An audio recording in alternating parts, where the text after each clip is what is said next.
Benvinguts al supermagnífic Teatre de Lletres. Començam!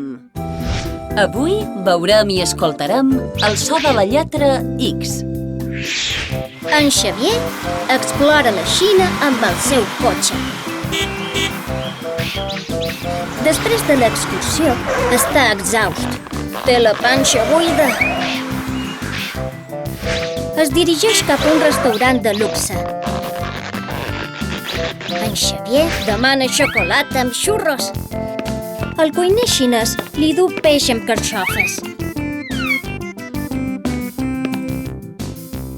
I si repeteixes amb nosaltres les següents paraules que contenen la lletra X?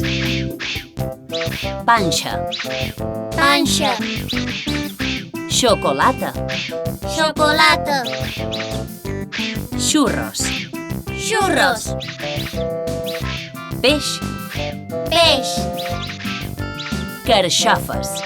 carxofes. Molt bé, hem conegut un parell de paraules que duen la lletra X. I vosaltres en sabeu algunes? El proper dia veurem paraules amb una lletra diferent. Adeu!